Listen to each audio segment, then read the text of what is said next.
the funds, venture funds, mentors, industry startup connect. Then we are helping with the policies also. So if we the startup council is helping the startups in many ways.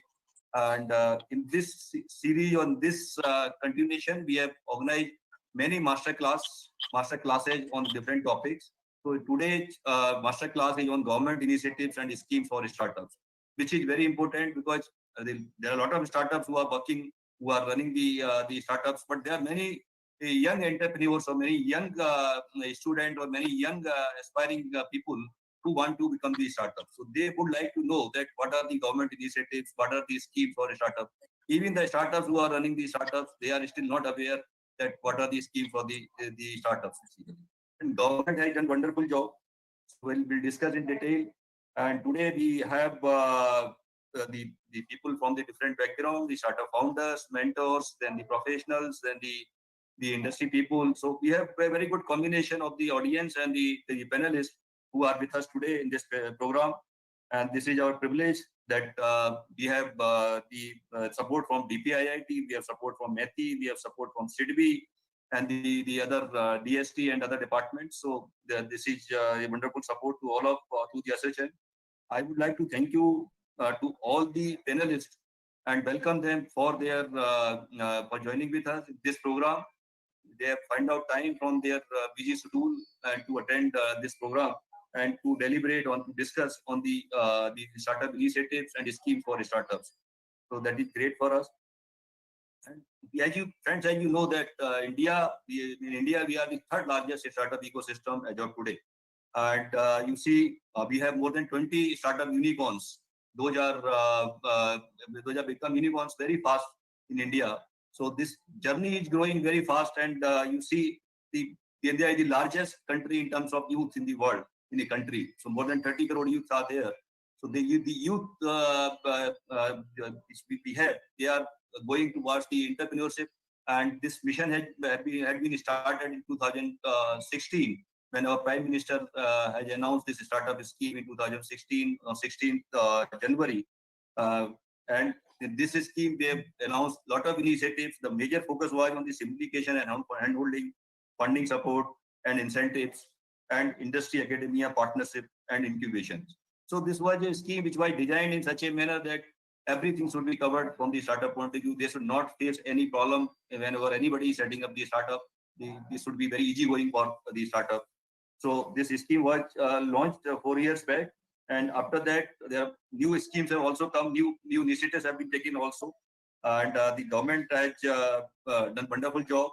So people would like to know what is the definition of the startup, because many people who are not in the startup ecosystem, but they want to become the startup founder, startup entrepreneur. So they would like to know that whether they are falling in the startup category or not. So as per the government Startup India guidelines, any company or any organization which is having headquarter in India and which is having less than 10 years of journey till now. So on the date of starting of the organization, the date of applying for the license or for the startup registration, this it falls in the startup category, and the turnover should be less than 100 crore. That is important, because if your turnover is more than 100 crore, but you have less than 10 years of journey, you will not be falling in the startup category. That is very, very important, which people should know.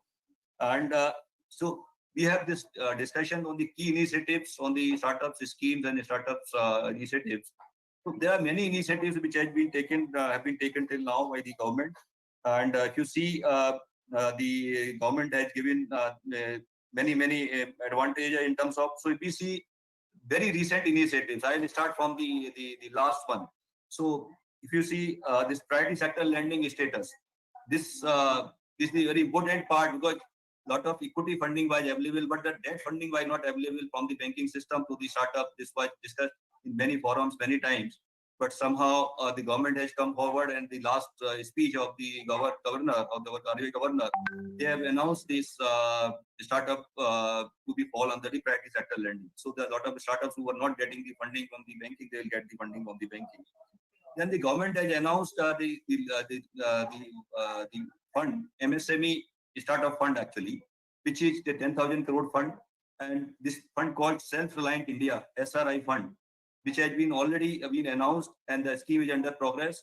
And hopefully within 2 months, this scheme will also this fund will also be launched, and the government will fund to the daughter funds in many ways. And the daughter funds will fund to the startups and MSMEs. So these are the two new initiatives which have been taken by the government very recently.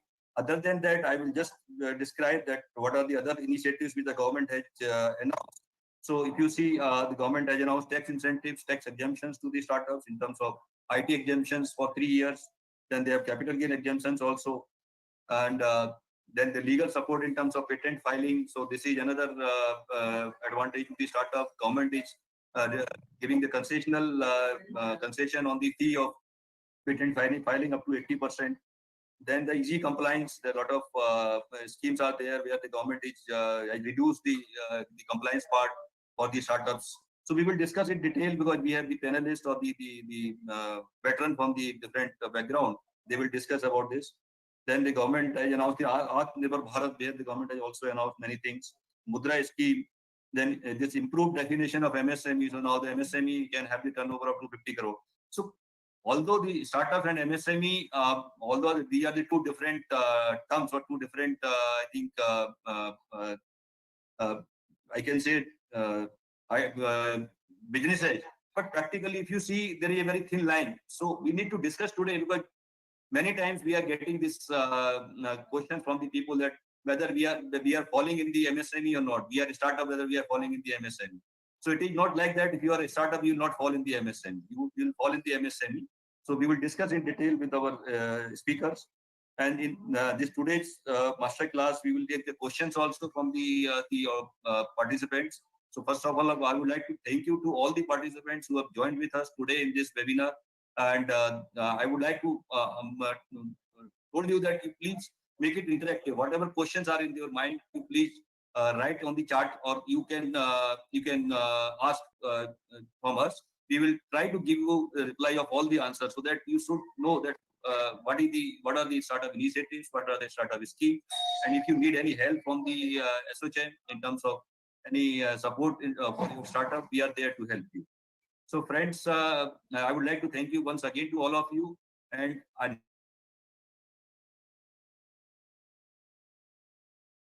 industrialist, and he is the chairman of the SNK group, which is a well-known group which is into pharma and the other businesses.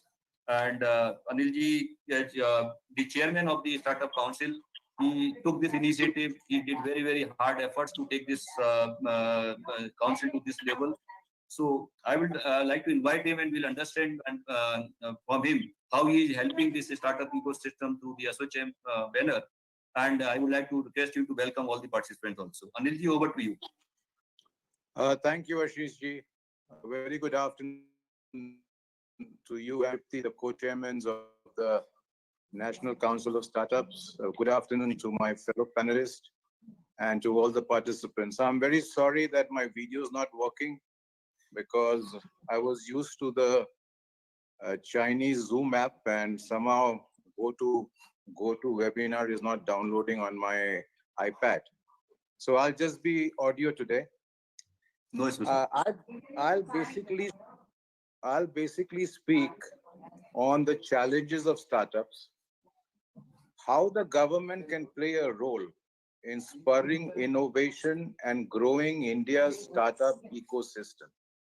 Despite the policy incentives, science and technical infrastructure, and a sizable education which we have in India, still, India has not been able to realize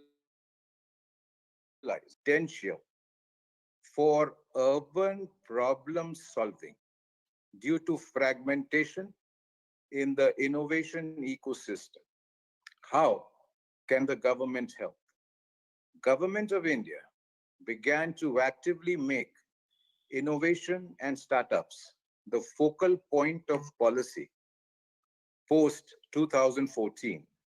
7 central ministries launched schemes and policies promoting startups, with several of them providing financial and procedural support and incentives to organizations and institutions for setting up incubators, conducting workshops, and upgrading technology and physical infrastructure. Today, 21 of the 29 state governments are pursuing startup policies. States like Karnataka, Kerala, Maharashtra, Telangana, etc., have accompanied policy and process reform with measures like setting up state-financed and managed incubators and entrepreneurship cells, conducting challenges, rewarding startups, and developing links to institutions and the industry. Consequently, these states have been reaping the benefits of increased startup activity and attention from private investment. In some ways, the outcomes of this policy push have been evident. India currently, as mentioned by my colleague, has the third largest startup ecosystem in the world, with Bangalore ranking behind only London and the Silicon Valley for the greatest number of tech startups. India has also risen in Global Innovation Index, EODB, and Global Competitiveness Index. Private sector support, while government support has largely been towards creation and development of a vibrant startup ecosystem, the private sector has been supporting this growth by investing in the success of individual startups, responding to relaxation in government regulations, tax breaks, and creation of a new asset class, private equity stroke venture capital investments in India is booming, and the number of VCs with active investments in India has been steadily growing up. And recently, as you saw, RBI has also included startups in priority sector lending, which I think is a great positive for the startups. Banks, according to me, should be more forthcoming since it's a priority sector lending now. Now coming to the real issue. However, there is little awareness within the startup community, even for the policies and schemes that exist, and that is a reason for the masterclass today. This may be in part due to the poor implementation of schemes and uncertainty and delays around disbursement of funds, which cause some entrepreneurs to hesitate when applying for these schemes. The potential for delays to hurt their cash flows and business planning means that not only do these startups not apply for schemes, they also do not recommend them to their fellow entrepreneurs, which is very, very bad, compounding the lack of awareness within the community. In other cases, the qualifying criteria for schemes can often be too restrictive. Many schemes require 3 years of profitability, existing banking credit, as well as credit ratings from a list of recognized institutions, which can be a hurdle for early stage startups. Coming to the taxing policies, one of the key declarations made in the action plan was the 3-year exemption for a startup deemed eligible by the government. This clause was again revisited in budget 2017, with many industry leaders echoing the common sentiment that it ran counterintuitive to the drive to encourage entrepreneurship in India. When I was doing my research for this talk, I came across a survey done by Economic Times Digital across 145 startups in the country, showing that 93.8% of the respondents have not availed any benefits under the Startup India Action Plan. About 70% say the action plan does not have anything to make a material difference to their business, while 59% have never felt the need to be certified under the action plan. If we take plus minus 10% to the above results, given the number of respondents is low. The numbers indeed, friends, are not flattering. Now, to conclude, what is needed? Build engagement platforms, advocate and capacitate the actors in the ecosystem. Create mechanisms for engagement between government, entrepreneurs, investors, technical experts, and citizens for problem identification and solution development. And I'm sure a lot of work must have been done since March 25. Promote economic development that improves the quality of life and attract human capital to cities.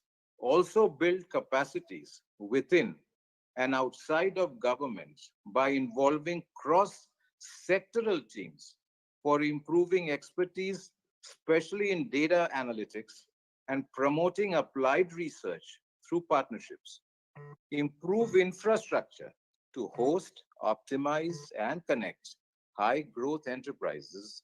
Influence the location and availability of space to allow for interaction and collaboration between the actors through proximity.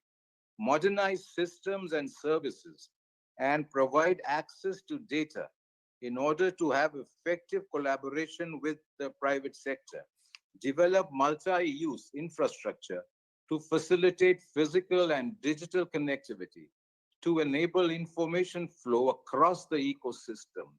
Most efforts more efforts are to be directed towards generating businesses from government entities and to be given to startups directly. Also, another initiative which ASSOCHAM is now doing is for the startups, which Ashish ji mentioned. In fact, we don't have 36 finalists, we have 38 finalists because we had a tie in Pune and in Guwahati, there was somebody who came late, but he came with a very exotic electrical developed product. So I, on my own, enrolled him as a startup. So we have 38 finalists, Ashish ji and Tripti. And lastly, to conclude, last but not certainly the least, the payments from the government are also the most scariest parts of working with government bodies. We all know that has been a contentious issue for the MSMEs. The finance minister, everybody has tried, but still even on the TREDS platform of MSMEs or the large PSUs who have purposely not enrolled on the TREDS platform, they are still not paying the bills within 45 days from the date of invoice, which has been ordered by the government of India. Still, that is not happening. So to conclude, this is my final conclusion. I've said conclude 3 times. And that is that until until we really see these startups booming, like we see in the country of Israel, we see in the country of Singapore, I think we still have a long way to go. And let's hope that we make it there sooner the better. Thank you so much for your time. Thank you, Ketan Saab. Thank you very much for your chairman remarks and the way you have narrated the situation. Although a lot has been done, but a lot has to be done actually. It shows from your deliberation that there are many issues are there, payment issues or the lack of awareness. These are the issues which need to be addressed so that whatever we are doing, we can do better than that. Thank you very much, sir, for your deliberation. And sir, we would like to understand from you, you can give 2 minutes more on the Startup Council, because this is a baby which you have basically started. And so we would like to understand what are your plans for the Startup Council of the SHM, how you are helping the startups, if you can. Well, initially, the only thing, the first thing we have to do is we have to conduct the final in Delhi, because amongst the 38 finalists, they have to all come to Delhi, and a panel of judges would be decided by ASSOCHAM, and those judges would then ultimately decide the first three based on the business model after they make their pitches. We have prizes worth 1.5 crores already in the kitty of Asochem, Amazon being the largest contributor. And plus, the chamber is also trying with Axis Bank to give some funding to these startups. And also, Asochem has a pool of, I think, about 28 investors and funds, which I think Mrs. Somani as well as you have also contributed to that. So some of those funds have already taken up, and they're already talking to various startups who had come in top 3 in each of the 12 cities where we had done the startup pitch. So to conclude with the answers to your question is that the first job is to get this final done out of the way, and then we would continue the same exercise, and we would take another set of 20 or 21 tier 2 cities, which we have not yet done, and again keep on doing the same thing, because my idea is that we must learn to go to the tier 2 cities, because you have also been there and some of you already know a lot of creativity, a lot of youth creativity is there in tier 2 cities. Say, for instance, I'll tell you, when we were doing the startup pitch in Jammu, surprisingly, we had one young boy from Ara Jila in Bihar, and the second boy was from Chhapra Jila in Bihar. They had come and made their pitches, which basically opened my eyes personally. Ki, look, even the youths in small towns or larger villages are basically thinking on this line. So I think it's a great positive, and we have to harness this population of 75 crores, which the Prime Minister keeps on saying are below 30 years of age. We got to harness the creativity of their mind for creation of employment and contributing to our country's GDP. That is my policy, Ashishji. Thank you. Thank you, sir. Thank you very much for giving the insights of the Startup Council. And sir, as you rightly told, the startup founders from the tier 2, tier 3 cities, they are really ground to basically on the ground actually. If you see, because I was part of this elevator pitch also in the various cities, I could gauge that their requirement is not much actually. They are basically working very hard in the limited resources. So whenever we are talking to, this is from my core of heart actually, when we are talking to them, they are talking about 50 lakh rupees, 1 crore, 2 crore kind of money requirement actually. If you see the startup in Delhi, Mumbai and all, they will talk at least 20 crore, 50 crore, 100 crore actually. The same thing they are doing with very limited resources and with very limited expenses also. And they are doing wonderful job actually. So we need to actually motivate them. We need to support them. This is the real Bharat actually, which will come in the long run, where we will see that the people who are from the ground, they will do the wonder in the startup ecosystem. So thank you, sir. Thank you very much for your deliberation. Dr. Ajay Kumar Gargi has also joined. He is the director in Ministry of Electronics and Information Technology. Garg sir, welcome to you, and thank you for joining with us. And so now to take it forward, now we have Sri Binay Kumarji. Binay Kumarji is the Assistant General Manager in SIDBI. So he's although he's a part of the SIDBI Venture Fund, but currently he's taking care for this scheme called Credit Guarantee Fund Trust for Micro and Small Enterprises. So although this name is Micro and Small Enterprises, but it covers startups also, which he will, I think, be in a better position to give us the complete idea how this scheme or this fund or this guarantee scheme is functioning, and how it is helping the small businesses or small people who are looking to get funding from the debt form. So over to you, Binay Kumarji, and our people would like to listen from you about the complete scheme and how they can approach for this scheme also. Thank you, Ashish. Good evening to all. Good afternoon. I'm from SIDBI. But I'll give the presentation on CGTMSE. As all of you know that to establish a enterprises in Indian ecosystem is very difficult, and especially for a startup entrepreneur and first generation entrepreneur. And the main difficulty to establish an enterprises is arranging financial resources from financial intermediaries, banks, NBFCs, etc. And the main hurdle to get the financing from the financial institutions are arranging collateral security. And it is very difficult for first generation entrepreneur.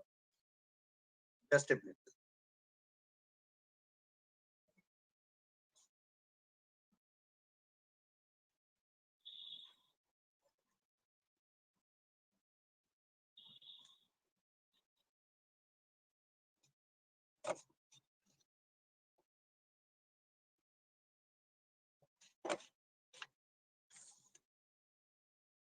So just a minute, I'm opening the presentation. Please take your time. Name is very good, Udan. Sir, Udan is a portal. I'll describe about Udan also. So the main, as my earlier conversation, the main problem is arranging collateral for banks and financial institutions.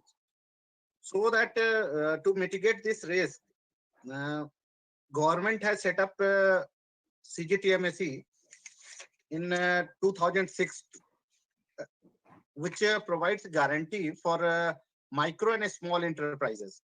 The name is Credit Guarantee Trust for Micro and Small Enterprise. And CGTMSE was set up in July 2000 to make available bank credit to micro and small enterprises without the hassles of collateral third-party guarantee. Credit guarantee for MSEs. Actually, this scheme is applicable only to micro and small enterprises. Medium enterprises are not covered under this scheme. And a credit guarantee of 2 crore are eligible without collateral and third-party guarantee. Recently, CGTMSE has also introduced partial collateral security. It means if someone has a limited security and it is not sufficient for the whole exposure, then any entrepreneur can offer partial collateral security also, so that his guarantee fee can be saved by way of providing collateral security. Or either way, they can take full coverage from CGTMSE. CGTMSE has set up as a trust and administered by a board of trustees. The total corpus of CGTMSE as on 31st of March 2020 is 7,500 crores. And CGTMSE has successfully completed 19 years of operations.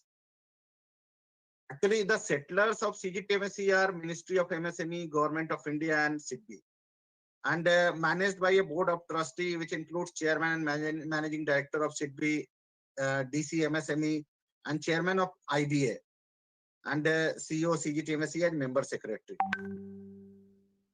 The main objective of CGTMSE is financial inclusion through hassle-free access to credit. Credit enhancement for MLIs to improve investable grade. Actually, MLI means member lending institutions. In Indian ecosystems, banks, public sector banks, private banks, and small finance banks, NBFCs, urban cooperative banks, it includes everyone, even foreign banks also. So improves risk profile of the micro and small enterprises and support first generation MSE entrepreneur. Basically, the limit is up to 2 crores. So it mainly supports first generation entrepreneur. For banks, it is faster recovery of institutional dues, and zero risk weights allows more capital leverage for member lending institution, that is banks and other financial intermediaries. Actually, CGTMSE is treated as a sovereign guarantee for banks, and they have to make lesser provision in their balance sheet against the exposure. So the zero risk weights allows in several cases. An important tool intervention as compared to direct subsidies with wider and bigger impact with less capital. CGT schemes are also applicable for the products which allows subsidies So it is not necessarily that CGTMSE cannot applicable where subsidies are involved. These are the salient features of CGTMSE. Eligible activity are manufacturing and services allowed. Educational training institutions, agricultural SAGs are not eligible for coverage. Recently, retail trading has also been included in the eligible activity. Interest rate charged as per RBI guidelines, and more than 100 member lending institutions are associated with CGTMSE. And the guarantee provided to the banks and other financial entities is in the range of 75 to 85%, depends on the cases. The entrepreneur has to pay the guarantee fee, annual guarantee fee, which is different for different category, and it is in the range of 1% to 2% plus risk premium. Earlier, guarantee fee was paid on cumulative basis, but nowadays CGTMSE has modified the rules, and it will be payable on the outstanding amount of each year. So up to, for a smaller loans up to 5 lakh, it is 1%, 5 to 50 lakh, it is 1.35 to 1.5%, and 50 lakh to 200 lakh is 1.80%. And MSME retail credit is permissible only up to 100 lakh of the guarantee, where guarantee fee is 2%. This is extent of guarantee coverage, where for a smaller loans like up to 5 lakhs, 85% guarantee is provided by CGTMSE, and 5 lakh to 200 lakh, it is 75%, and up to 80% for women entrepreneurs unit located in northeastern region for a loan up to 50 lakhs. And 50% of guarantees being provided in case of MSE retail trade. There are certain policy changes in the recent times in CGTMSE, and the features are inclusion of micro and small enterprises retail trade as eligible activity.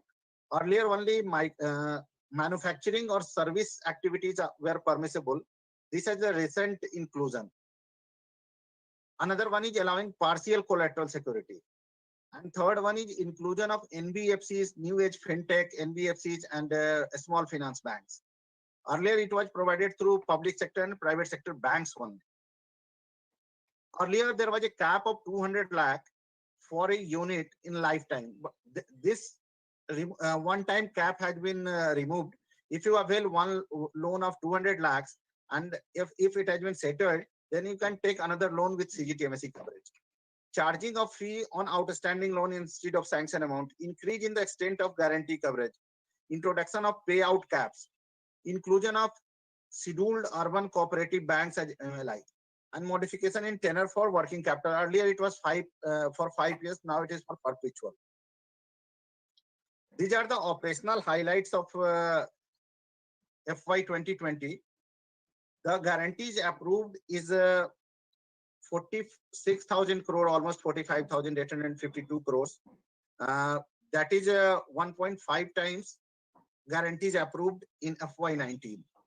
Similarly, the growth, a total number of around 8.5 lakh guarantee was issued by CGTMSE, which was almost double in comparison with 2019.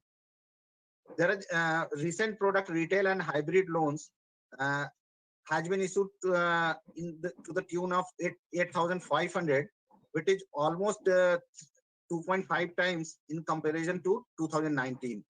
NBFC coverage in absolute terms are 17,000 crore almost, which is 3 times in FY 19.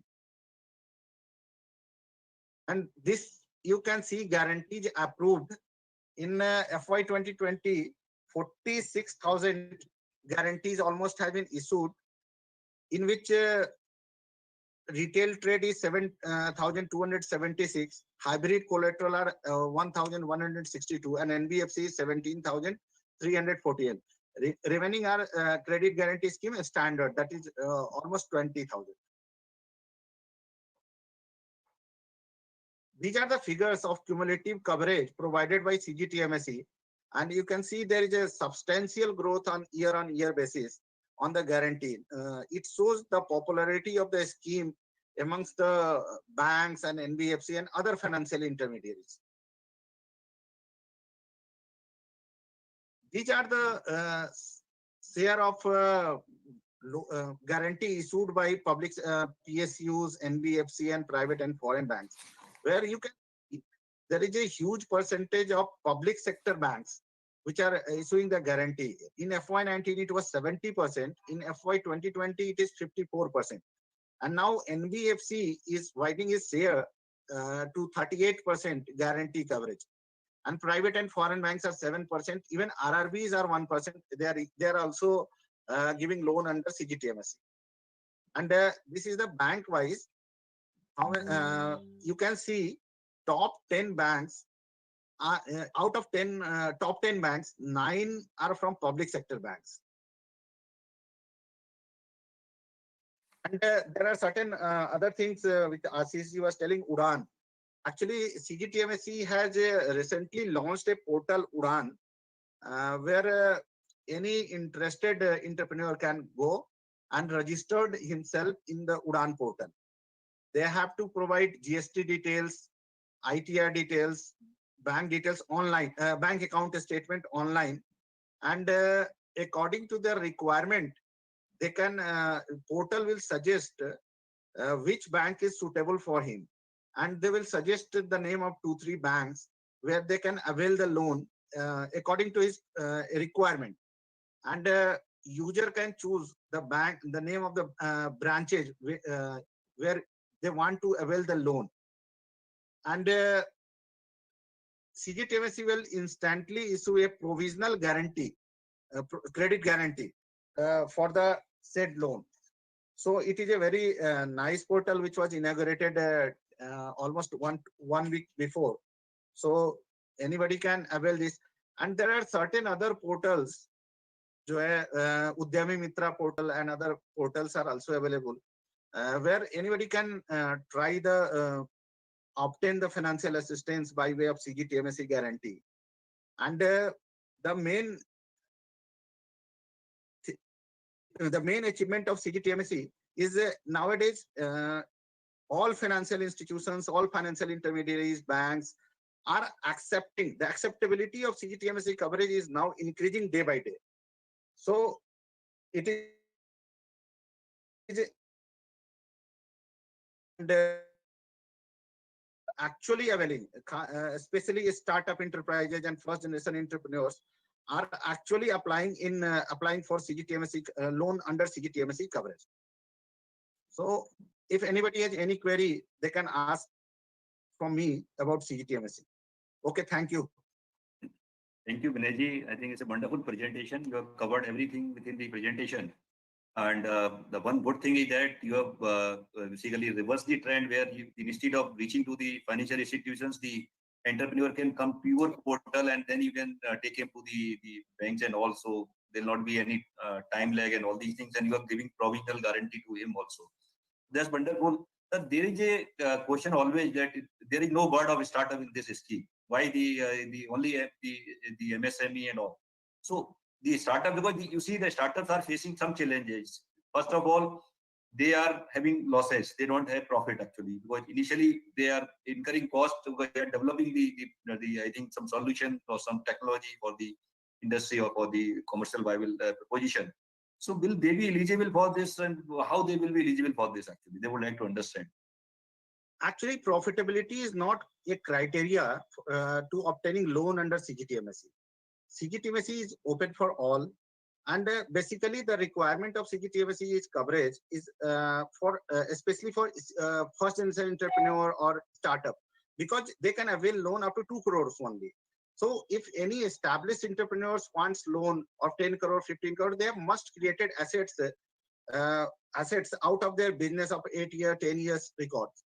So it is for startups who wants loan under CGTMSE coverage. All startups with losses also are eligible under coverage of CGTMSE. Because if banks are compatible with your projects and they want collateral, you can offer CGTMSE coverage. It doesn't link the unit should be profitable, unit should be a startup, or it it is applicable to everyone, and nobody can deny CGTMSE coverage because it is this is sovereign guarantee. And for this, it is compulsory. Is it compulsory to register as a MSME entity? Yeah, it is compulsory to get a Udyog Aadhaar memorandum. Okay. And only small and micro and small enterprises are covered under CGTMSE. Okay. Okay. Thank you very much, Binayji. I think it's a wonderful scheme, which I think our startup founders who are part of this deliberation, they are participant also. So you can avail this benefit. I think they are told that more than 100 institutions are already covered. They are already giving this offer. So you can get the list of the institutions from their website. They, I think almost 128 institutions are there as of today, what I could see from the website. So you can approach to anybody, or you can approach directly to Udan portal, and you can get the advantage of it. So funding will not be a challenge. Sir, almost all banks, all major banks, in private sector, foreign banks are covered under this. You'll not get a single exception about the banks, at least. Okay. Thank you, sir. Thank you very much. Thank you, Binayji.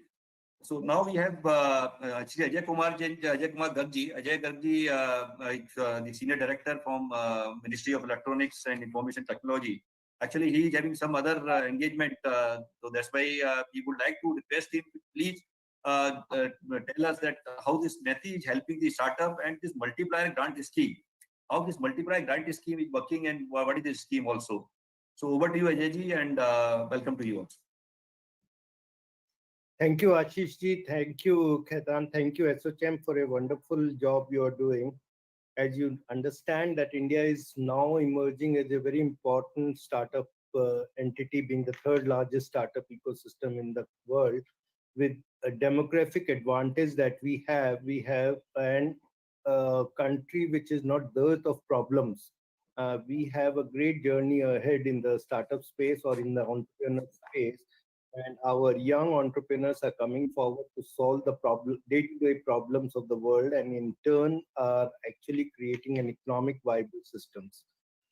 The important thing in this regard is that what is very satisfying, where we have partnered with SOCHM, is that the journey of startup is where a support from all entities are actually important for this. Whether it is with regard to support from the government in terms of both the financing and in support of mentorship or technical support, or relaxing the policies of procurement. It is important that established entrepreneur systems also come forward to help them in the journey of scale up, growth, and also to tell them how do you take an idea to a business stage. It is also important that in this country, as far as Vinay has rightly talked about, a very important scheme which SIDBI is running with regard to providing finance. But in this regard, I'd like to highlight one fact that in India, the missing factor today is the rupee capital. Most of the finance that or the venture funds that are coming are foreign-based venture funds. And in this regard, keeping the startups or the young entrepreneurs within Indian ecosystem becomes tough.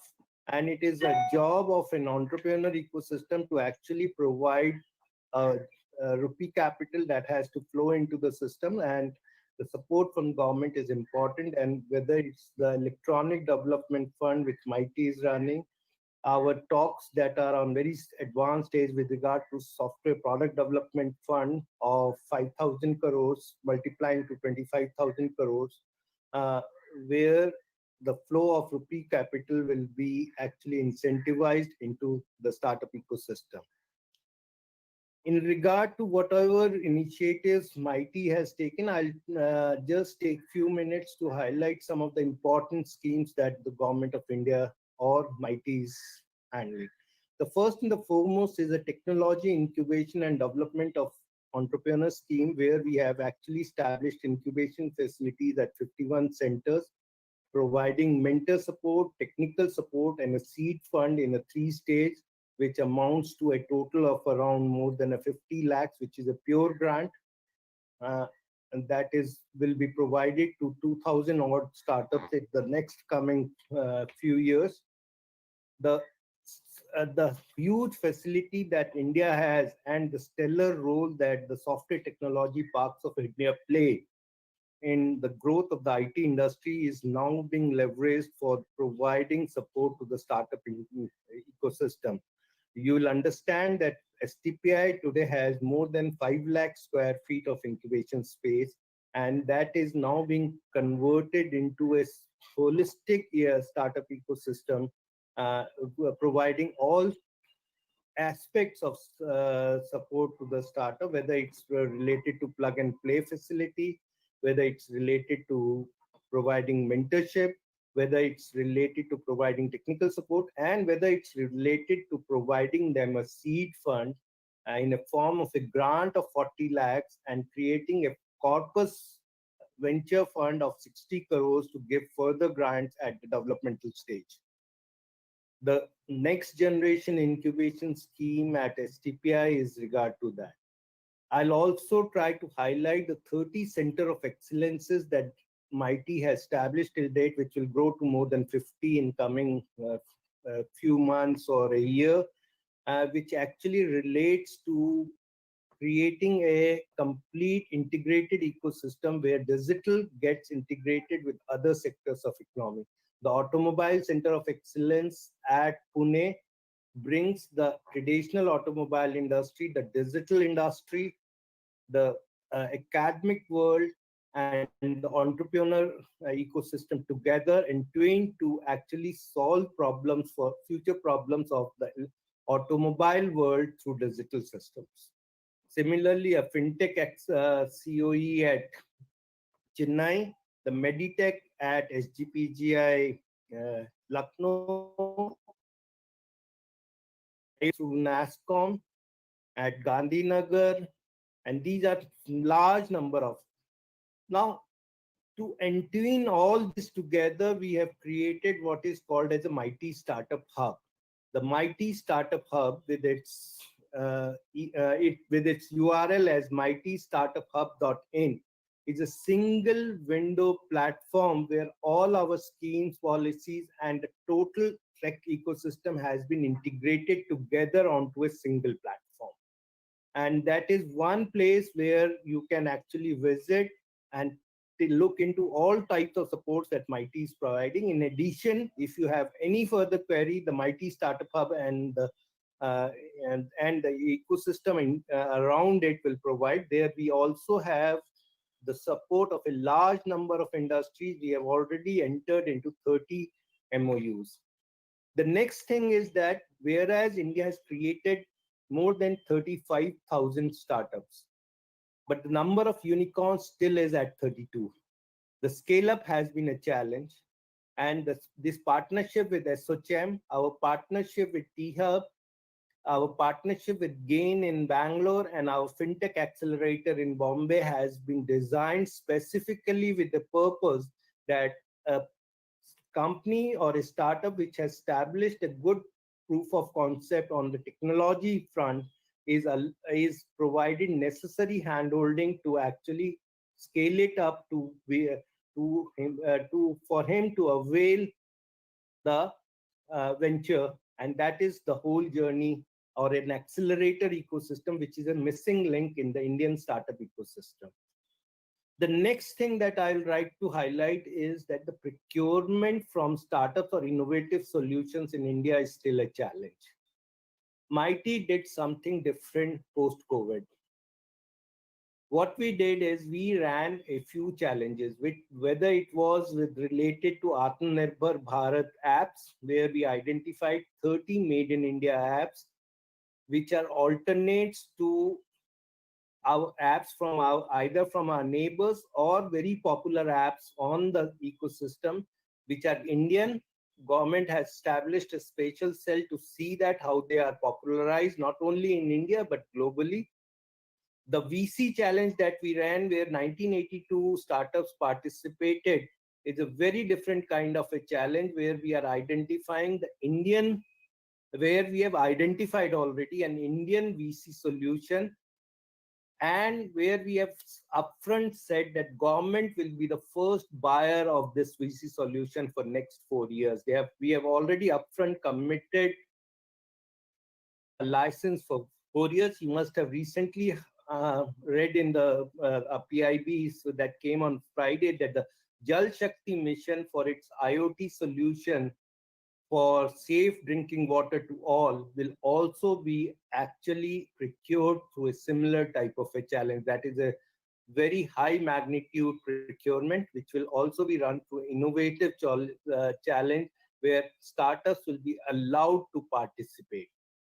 The last thing is that in the post-COVID world, a lot of startups are facing challenges and distress due to either their solutions have become irrelevant in the new normal or they are finding it difficult to actually keep the operations going for the next 6 months. Mighty came out with a COVID innovation fund where the startups which are facing such distress will be provided a grant of up to 4 lakh rupees. Last, Ashish ji, you talked about the multiplier grant scheme. As you all understand, the relationship between academia and industry has been a missing link. And there has not been much technology transfers that has taken from academia to industry. It has happened for the simple reason that the public funded research is the main vehicle through which research takes place in academic institutes. The industry participation is minimal.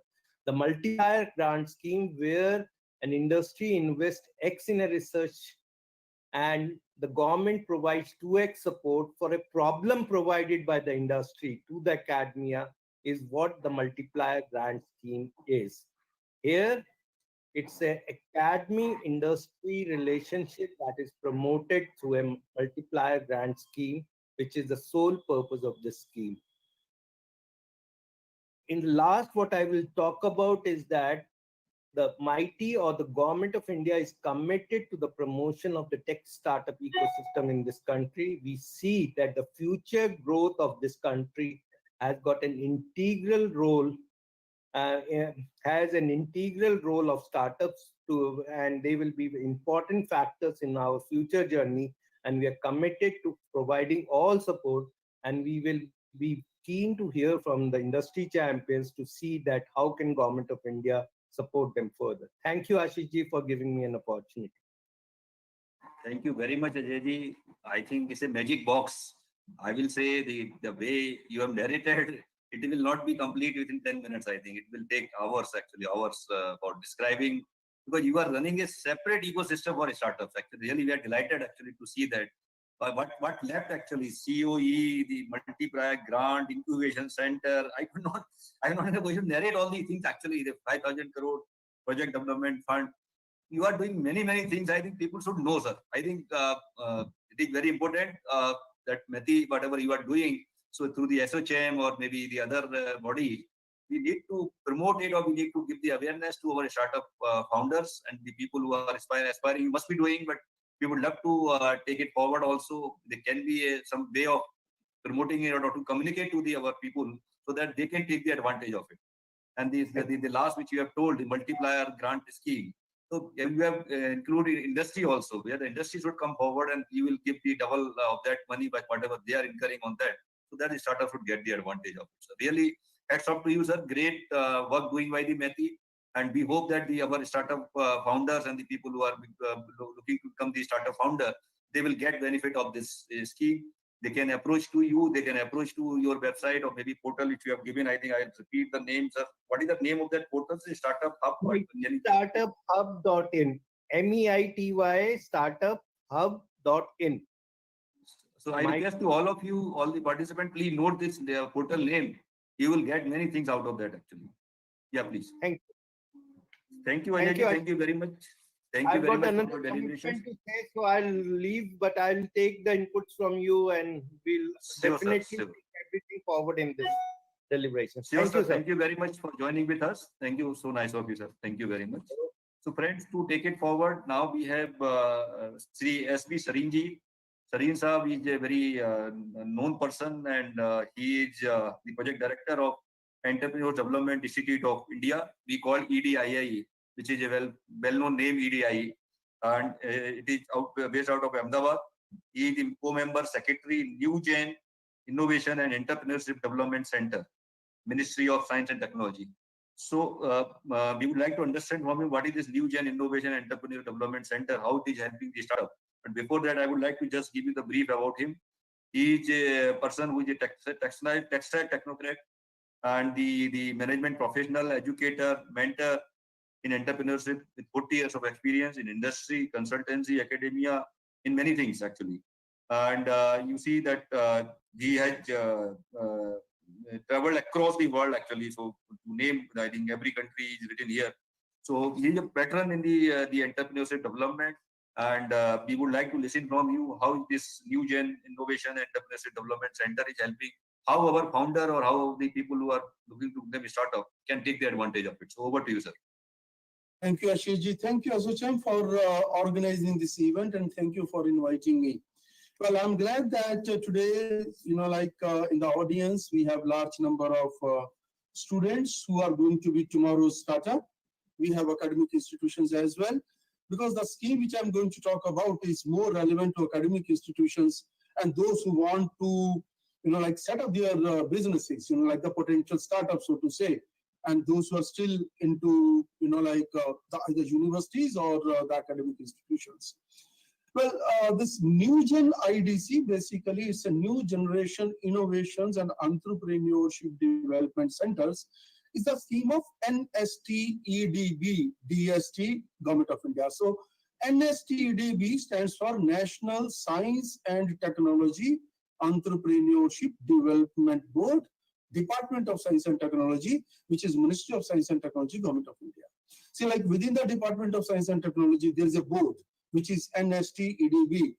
As the name itself that indicates, their mandate is, their vision is, the mission is to promote science and technology entrepreneurship in the country. So just a minute.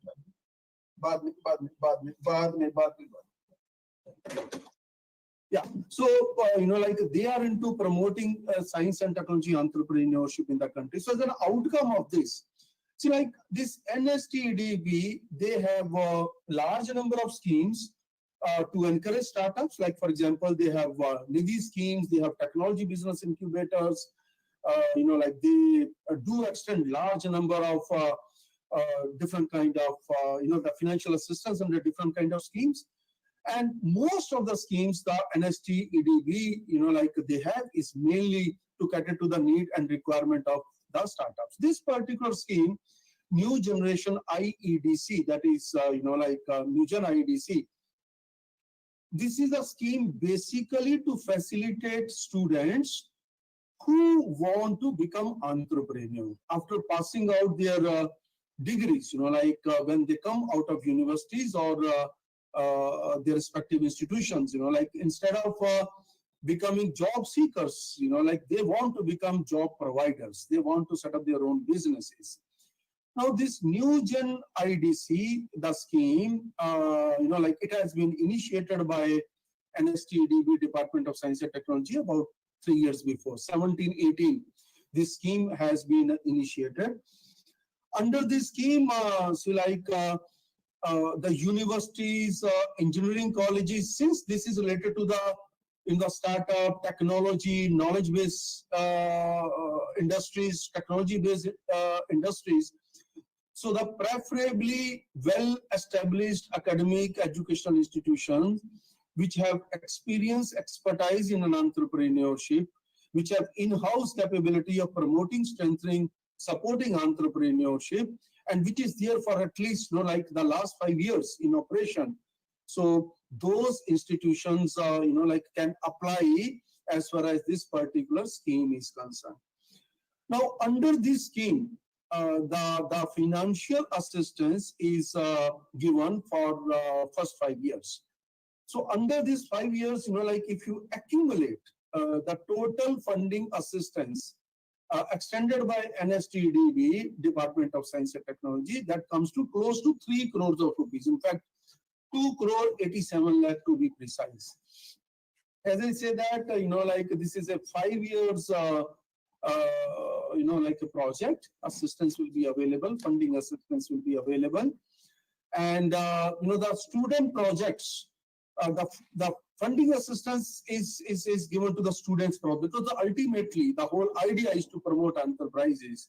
the idea is to encourage students, to come into the mainstream as far as the business enterprises are concerned, ventures are concerned, startups are concerned. Because, like if you look at most of the technical institutions, engineering colleges, as part of their last semester, they do undertake a project, they work on a project, they identify ideas. So the idea is, like to provide them, funding assistance at this stage itself, so that not only they think about idea, not only they develop their DPR, they can also validate their idea to some extent. So as I was saying that, the financial assistance is extended for first 5 years. In the first year, the number of projects, student projects supported under the scheme, 10 student projects are supported in the first year. The second year, 15 student projects are supported. Then the third, fourth, and fifth year, 20 projects each. So that means if we total it up, that comes to about 85 student projects are supported by academic educational institutions, like the host institutions, I would say, which are, like given the status identified as new gen IDC centers. So 85 student projects are supported over a period of 5 years. So when we talk about, you see the funding assistance, the first year, the funding assistance given is 60 lakh. So out of 60 lakh, 25 lakh is the non-recurring grant and 35 lakh is the recurring grant. So when I say non-recurring grant, that means, suppose any academic educational institution is found suitable, selected, identified to host new gen IDC. So the first year, 60 lakh is given. So out of 60 lakh, 25 lakh, I said, is the non-recurring grant. Non-recurring grant in the sense that creating, the lab facilities or the laptop, computer, software, library, internet, those kind of things. So 25 lakh is given, which is a one-time facility extended. First year, balance out of 60 lakh, balance is 35 lakh, of which 25 lakh is given towards supporting student projects. That is 10 projects at the rate of 2,50,000 per student project. And then balance another 10 lakh, that is, the recurring expenses of the center itself. The honorarium, the travel, the faculty, and those kind of things, and the salary of honorarium, the coordinator, and those kind of things. So the first year grant extended is 60 lakh. Second year, 15 projects. So, the grant extended is 47 lakh 50,000, because, 10 lakh is the recurring grant for the center and 37 lakh 50,000, that is the student project, because 15 projects at the rate of 2,50,000 per project. And then the third, fourth, and fifth year onwards, 60, 60, 60. So this is a scheme, which is, as I said that, the 2 years before when the scheme was initiated, scheme was introduced, 14 institutions had been selected, and then in the second year, 12 institutions have been selected. So as of now, 26 educational academic institutions are being supported by Department of Science and Technology as far as this particular project is concerned. So this is mainly to encourage startups by the students, give them some sort of early funding assistance so that they can work out their idea, they can validate their idea, they can develop the prototype, and they can take their business idea from one stage to the another stage. In fact, time is a constraint, so that we cannot, complete all details at one go. All those institutions who are interested to get further details, all details are available on the portal, which is exclusively designed for this particular project. The portal is www.newgen, that is new generation, newgen, NEWGEN, Newgen IEDC, that is Innovation and Entrepreneurship Development Center. So www.newgeniedc-edii.in. So this is a portal. All details are there. The eligibility criteria, what sort of funding mechanism, what are the role responsibilities, what institute, the host institute they need to do, what sort of support they need to extend to the students, what sort of student projects are being considered under this project. So all details are placed on the website. So this is in brief the scheme of Department of Science and Technology to support the potential startups, those who are going to come, not the existing one, but the startups which are likely to come. So it's mainly to help the potential startups in the country. Yeah, thank you, Mr. Ashish. Thank you, Sarin Saab. I think wonderful scheme for the young people who are into college, the colleges, and they can start their startup from there only, which is happening in the country. If you have seen the students who are doing BTech or maybe MBA or maybe the other stream, they are starting that their startup in their college itself. So if the support can be given there only, then this wonderful. Actually, nothing like it. They can take the advantage of it. And one question which I received from some of the participants, he has said that since 80% of startups are done by youngsters, and all youngsters, young people are doing startups basically. So why the government is not involving young teams in government department for the support of the startups? So any comment on that? Because you see, people are facing this challenge that the people who are there in the government, which are helping the other startups and all, they are sometimes very rigid on the various situations.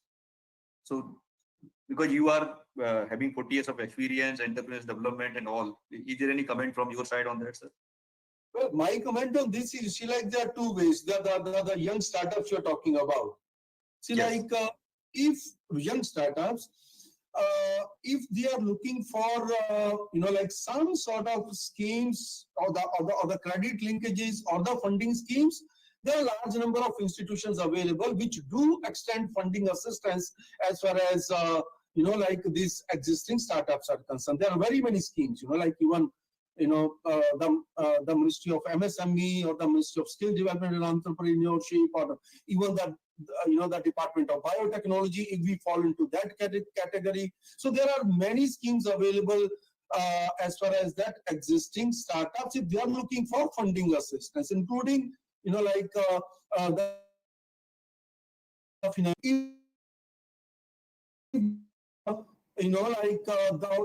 the potential startups, well, they can become mentors. They can approach all these academic institutions which are either running TBIs, that is technology business incubators, or those who are having this new gen IDCs. So all these centers which are grooming potential startups, they also looking for the good quality of mentorship. All those who are already into business, especially the young startups, they can always play a wonderful role, mentoring to others. So this way they can, get connected with the academics as well as the industry as well as the government schemes. Thank you, sir. Thank you very much. So nice of you. Thank you for your deliberation. Thank you. To take it forward, now we have Sri Vikrant Rajvanshi ji. Vikrant ji is the Assistant General Manager in SIDBI, Venture Capital Operations. SIDBI is a well-known name. We have listened to Vinay Kumar ji also. So Vikrant ji is the qualified certified associate of Indian Institute of Bankers. He holds postgraduate degree in management from University of Lucknow, and he is qualified ICWA intermediate and diploma in business finance from ICFAI. So he has many academic qualifications, and he had worked in SIDBI in various places. So Lucknow, Faridabad, Mumbai, and different department also, NBFC, MSME, and currently he is handling the great responsibility on his shoulder. This is 10,000 crore fund, which is a very relevant topic for today, because people would like to understand from you that this fund, which was announced 3-4 years back, what is the progress of it, how it is helping the startup, what are the funds to whom you have given money, what is the progress of that. So over to you, Vikrantji, and we would like to listen from you that how this fund of fund is helping and what is the current status of this fund. So please go ahead, sir. Thank you very much, Sam. And a very warm good afternoon to all my fellow panelists and also all the audience, startups and students who are there. Thank you to SHM for organizing this webinar, which is very relevant for startups, especially in today's COVID pandemic scenario. So I'll just start with a PPT and then I'll just go on explaining.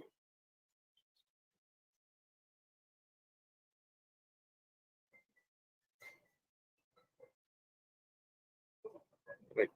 So SIDBI has been in the fund of funds space, investing in venture capital funds for about 25 years now. We started in 1995. So SIDBI, just a background of SIDBI, it was established in 1990 under a separate act of parliament. It is the principal financial institution which is engaged in the promotion, development and financing of MSME sector. Broadly, there are 4 types of activities which SIDBI does, which is first one is direct lending. That is, we give loans to MSMEs through our branches. Next is indirect lending, which we do through giving funds to NBFCs, banks, small finance banks, MFIs, and new age fintechs. Third is SIDBI has been acting majorly in the microfinance space, and we've been lending through MFIs and also through partnership models, especially focused towards women who are at the bottom of the pyramid. And lastly, which I shall talk about today, is the fund of fund operations of SIDBI, where we've been supporting emerging startups and MSMEs. So, as Agrawal Sahab had already explained in the beginning itself, the startups should not be registered more than 10 years ago. That is, their life post-registration should be within 10 years. Their annual turnover within any of these past 10 years should not have crossed 100 crores. This definition earlier was 25 crores, which the government, based on the request from various associations, has now revised to 100 crores. So not many companies are now covered in this definition. Now, the most important thing, and this is what, differentiates between an MSME and a startup. So there is a what differentiates. That is, a startup should be working towards innovation or development or improvement of products or processes or services. Or otherwise, it should be a scalable business model with a very high growth potential of employment generation or wealth creation. So this is what differentiates it, a startup from a run-of-the-mill MSME. So just to give you an idea, and why I added this slide was that a lot of people, new startups who are, individuals at an idea stage, and then they say that they're not able to get funds from venture capital funds or anybody, banks. So this is basically the life cycle of a fund, a startup. So now here is the revenue on this axis and the timeline on the y-axis.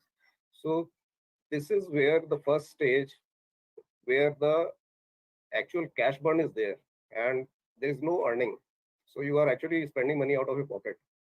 And the funding in this stage comes through angel investors, seed capital funds, or your friends, family, etc.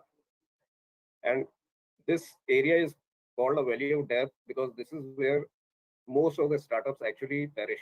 They are not able to survive this stage and move on to the next stage where they can actually earn some revenue and earn profits. Post this, and when they are able to break even, these are the various stages where different venture capital funds or are there to fund you, or you are able to sell your company and earn profits through acquisition, mergers, or strategic alliances with bigger companies. Now, here the venture capital funds come in, and once you have had some equity investment in your startup and have actually started generating some cash flows, revenues, there the venture debt funds come in, where you are able to actually raise venture debt. That is a loan from venture capital funds. And post this, you move into the big boys range, where you are actually out in the market and you can float your IPO. So this is a brief of the fund of fund operations of SIDBI. SIDBI has been contributing to the corpus of SEBI registered venture capital funds since 1995. So earlier we used to contribute to regional venture capital funds or state funds, and post 1997 we started funding in All India venture capital funds. Initially we were funding these venture capital funds out of our own balance sheet, and we had various funds like MSME Risk Capital Fund or India Aspiration Fund. But post 2016, where this Startup India Action Plan was launched, we now only manage the fund of funds of Government of India. So there are two funds right now with SIDBI. First is the fund of funds for startups with a corpus of 10,000 crores. And the second is a Aspire fund, which has a corpus of 310 crores. So the first one is from Ministry of Commerce, and the second Aspire is from the Ministry of MSME. Recently, within the last few months, we started managing the UP Startup Fund of Government of Uttar Pradesh, and the corpus of this fund is 1,000 crores. So just a brief of the fund of fund for startups. The corpus is 10,000 crore, which is supposed to be built up over the 14th and 15th finance commission cycles. That is by FY 2025. This fund is sector agnostic. That means this is not specifically focused towards any particular sector. The funds are given to AIFs who are investing in different sectors of the startup ecosystem. The main condition under FFS is that whichever AIF the fund is given to or commitment is made, they shall invest 2x of the contribution made by SIDBI into the startups.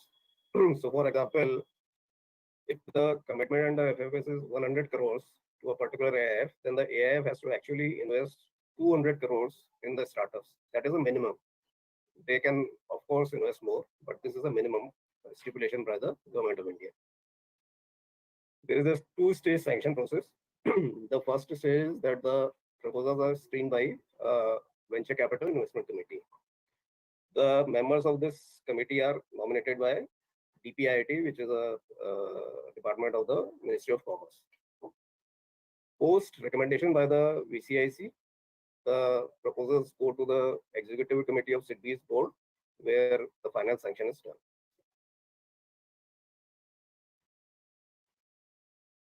So there is another condition which is generalistic in nature, that from all the different fund of funds of either Government of India or state government, the total contribution to a particular AIF's corpus should not be more than 35%. So there may be a fund of MATI, there may be a fund of Department of Biotechnology, there may be a fund of Ministry of Commerce, maybe Ministry of MSME. So contributions taken from all these fund of funds together by a single AIF should not be more than 35% of the total corpus. Usually the tenure of the fund is 12 years from the date of final closing, and this actually is a revolving fund.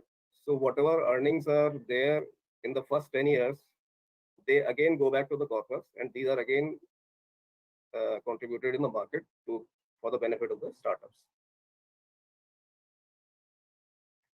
So as Agrawal sir was just saying, this is basically the progress of FFS as on date. So out of the total corpus of 10,000 crores, we've already committed more than 4,000 crores to various AIFs.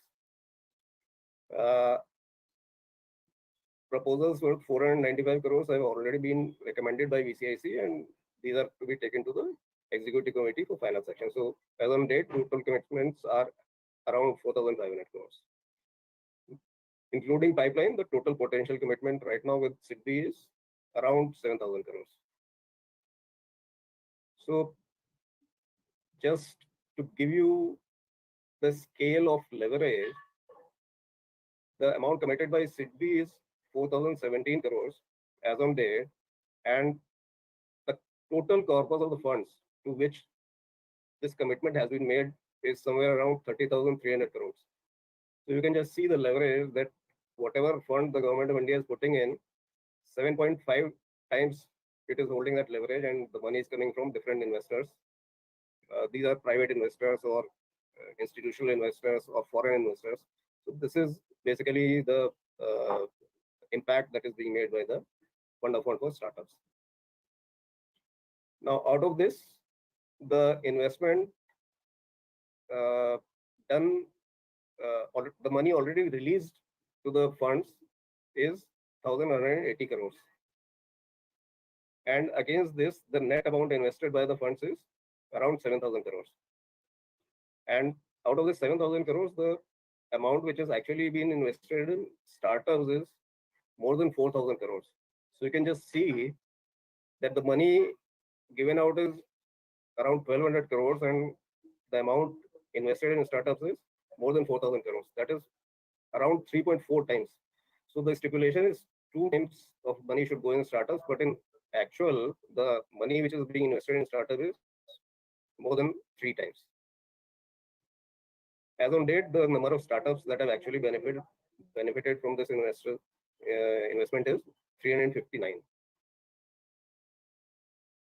So at the end of the fund level vision, at the end of the life of the fund of fund for startups, what we are expecting is that the money raised would be around 50,000 crores, and around approximately 5,000 startups would have actually benefited from it.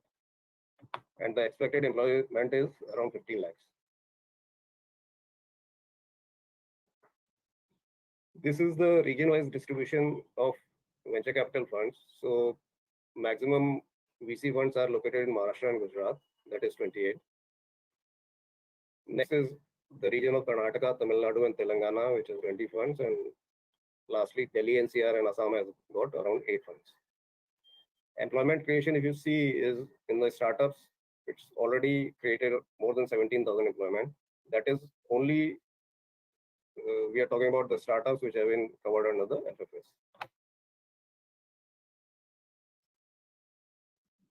So, including the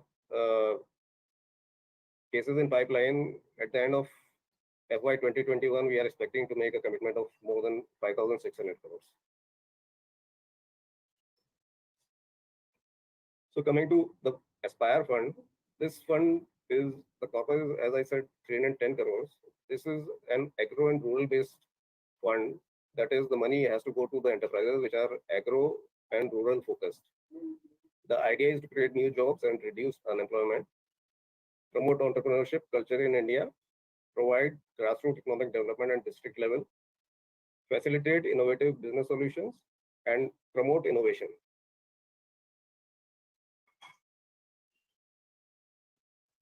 So as you can see, the corpus is around 310 crores.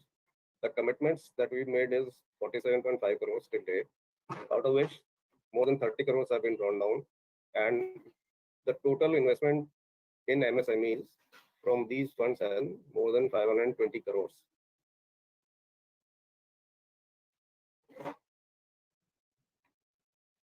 So these graphs just show you the the employment generated by these funds which have been assisted under Aspire. So the total employment generated by these 5 funds alone is more than 6,700, out of which 1,640 are women.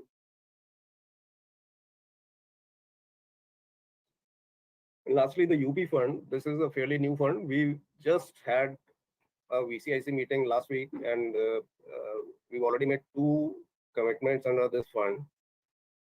The initial corpus is 1,000 crores, and as in the other two funds, the mandate of the government is not to invest directly in startups, but through the AIFs.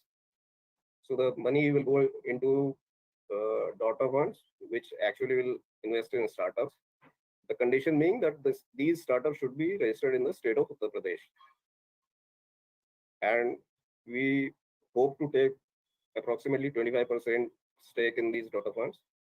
The difference from FFS here is, in FFS, the condition was that 2x of the amount should be invested in startups. Here, the condition is that at least 1.5 times the amount of contribution should go to UP-based startups.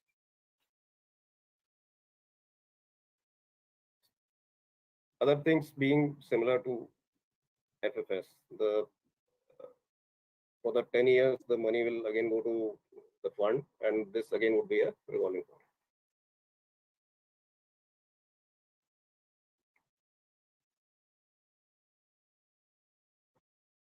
I think you have given the complete idea about these three funds which you are managing: Fundo Fund and Aspire Fund and the UP Fund. UP Fund is the new baby in the entire funding process or the funding system. Sir, it's wonderful. I think you are doing wonderful job in terms of helping the startup in the indirect way, not directly. You are giving money to the startup. So one thing which is coming every time in the discussion, like Udaan has given the process where the startup or the MSME player can directly come to the portal, can register, and then they can forward it to the banks or the institutions who are lending to the under this scheme. So why do you have any process where the startup, because startups, as I told you, the SHM is focusing on the startups which are in tier 2, tier 3 cities. They are not used to, they are not having that kind of connection with these funds, because the funds are sitting, as you told also in your presentation, that the majority of the money has gone to the Mumbai and the Maharashtra and Gujarat, or maybe in the Karnataka and other states. Delhi is 80% basically, in the east there is no fund which has taken the money, or there is maybe no fund also directly. So these startups who are sitting in the small towns, they are not in a position to reach to these funds directly. Why can't you create such kind of facility where directly they come on the portal and they can register with their whatever details you want? You can forward to or you can say that these are the eligible fund for you, and you can directly forward to them, and then they can start dialogue with these people, so that the accessibility will be fast. They will be noticed also, and they will be in a better position to get the funding. Because what is happening, sir, I am also into funding business. There's a lot of startups who are into looking funding. They are having very wonderful model. This is scalable also, it's innovation also, but it got died because of the funding is not available, and they are not expert in getting funding because they are sitting in the different towns. They are focusing on their business. They are not looking very high funding, but they are not reaching to the right kind of investors. So if this is a suggestion from the SHM side, if you can create such kind of facility, because now 100 of funds have already taken funds from you. So if the startups can directly come to you, and then you can forward to them, that will, I think, help to access the funds directly by the startups. So this is one suggestion which we would like to put in your thought. And other than that, sir, you see, whatever the money you have given to the startup funds, is there any list available on your website, or how the people will know these are the funds and their contact number? Or so this can be another way also. So we need to bring more, I think, availability of the details where these startups can reach. And other than that, some of the startups who have approached us, they said that we have submitted our proposal to the funds, the startup funds, which have been funded by SEDB, but we have not received any communication. So this is another way of grievance of the startups. So we would like to listen from you if you have any comment on that, or if any suggestion from your side which our founders can get the advantage of. Sir, I'll answer your questions one by one. First is that one of the focus of the fund for startups is also to develop new fund managers. So as you rightly said, most of the funds are situated either in Bombay or Bangalore. Some are in New Delhi. So we actually have been funding first-time fund managers, but then this ecosystem has to develop, and new persons from small towns or different states have to come up with funds. They have to get registered and then approach SIDBI for funding. So that I think would help them a lot. Apart from that, we've been assisting state funds also, like Assam, Gujarat, Rajasthan. So these funds are there who actually are right now catering to state-based startups. Secondly, as far as recommending startups to funds is concerned, FFS is one of the many investors in a particular AIF. So although we cannot suggest any startup, what we do is those startups who directly approach us, we forward their applications or their pitch decks to some funds who have the same thesis as of the particular startup, and we request them to consider the case of merits. So now we come to the third question, which also arises from the second answer which I gave you, that once we give it to them, whether they are bound to take up that particular proposal, or even if the startups are approaching them directly, whether they should take up or not take up. That grievance is there, and that we also get quite frequently. So these startups, these AIFs have limited funds, and they look at thousands of deals during the year. So they try to find out the best deals where the potential for survival and growth is the highest, and then they try to fund those startups. So there, some of the startups are bound to lose out, and I think unless and until more and more funds come in, this problem is going to stay there for some. So I think, sir, you have rightly told and point well taken. But you see, there should be, because it's a public money altogether, there should be some kind of transparent mechanism which can be developed. I'm not saying it is there, but it can be developed, keeping in mind number is increasing. Now states are also coming to basically fund their state startups and all basically. But currently the ecosystem, you see, practically the startup founder, who is everybody, who is the CEO, CIO, CFO, everything is doing from scratch. अगर वो झाड़ू भी लगाना पड़ता है office में, वो भी लगा लेता है. मतलब वो, I'm not saying that these words basically, but practically, and for funding, he is going pillar to post. Like he didn't have this kind of capability that how to present the plan, how to make the plan, everything is there. And these also to whom you are funded, I know all these funds, they have very limited manpower actually. They don't have thousands of people or hundreds of people. They keep very limited number of people in their ecosystem. So, sir, the thought has come, why can't we discuss on that? There can be some discussion on that, how this ecosystem can reach to the startup. Startup should not reach to them. This ecosystem should reach to the startup. Like you told that they can send the application or the details to you, but people are not aware where to send. Where this application will be sent, in what format and all basically. Although you are not responsible to fund them, you are not responsible for giving any commitment to them. But like Udaan has done wonderful job actually. In the same organization, SIDBI organization, they are having maybe hundreds of financial institutions. When any application is coming with certain parameters, they are forwarding to the institutions, and they are giving them that there are 4 institutions who can be looking to your applications. So this is giving some kind of comfort, because the startups are not only IIT people actually. We need to understand, sir. This is the Bharat actually, not India, because the tier 2, tier 3 city people are basically they are not used to funding and all basically. So if we can there can be a thought process, it can be discussed. We can also send the recommendation from the chamber side, because when we reach to the 12 cities through this startup elevator pitch of SOCHN, we could see that, sir. The startup founders, they have put their entire money, their father money, their relatives money, and they are scouting for the 50 lakh rupees, but nobody is there to help them basically. So the point they don't aware. Yeah. Sir, I'd like to mention one more initiative which we had taken on this demand side also, because supply we've been doing, but just to cater to the demand, we had held 2 events in the recent past where we had actually invited applications from startups all across the country, and we had shortlisted some startups to make a pitch before all these fund managers, which they don't normally get access to.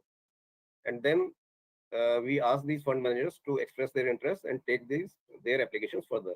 So we have been trying to do this, but as I said, point well taken. We would like to also associate with ASSOCHAM for your recommendations in the matter, and maybe we can think of something, and we can make suggestions to the government of India for. Also, whenever you are launching event like this, when you are inviting applications, all you can include the chambers. Chambers are also created the entire ecosystem for the startups. Currently, we have 2,000 startups who are directly connected with us on day-to-day basis. We are helping them in many ways. So these are the startups which are tier 2, tier 3 startups basically. So these will not be available directly to everybody basically. So if we can get these schemes, we can get the information, we will forward to them with one click, and then they can contact us, we can forward to you. So we can be a conduit between the city and the chamber, the startups, and they can be a better results also.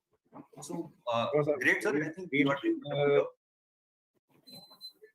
we've been, sir, in touch with Invest India and IVCA also.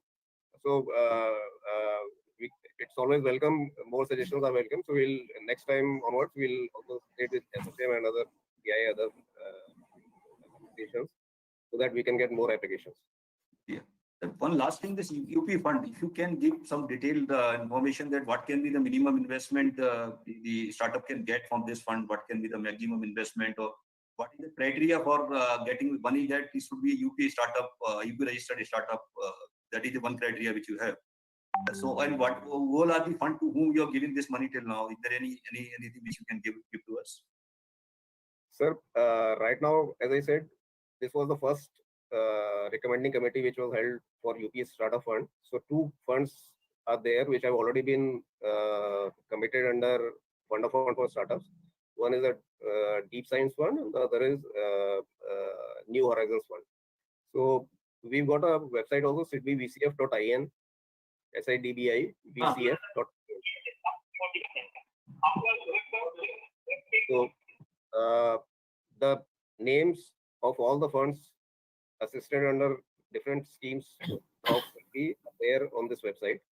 So these are the 2 funds which have been covered under UP Startup Fund. There is no limitation on assistance by these AF to UP-based funds, UP-based startups. There is no restrictive condition. It's just that the startup should be registered in the state of Uttar Pradesh. Thank you, sir. Thank you, Kiranji. I think wonderful deliberation. We could get lot many things from you, which will help to our startups. Friends, now we have Sivinder Tomarji. Sivinder Tomarji is the well-known name from the IFCI Venture Capital.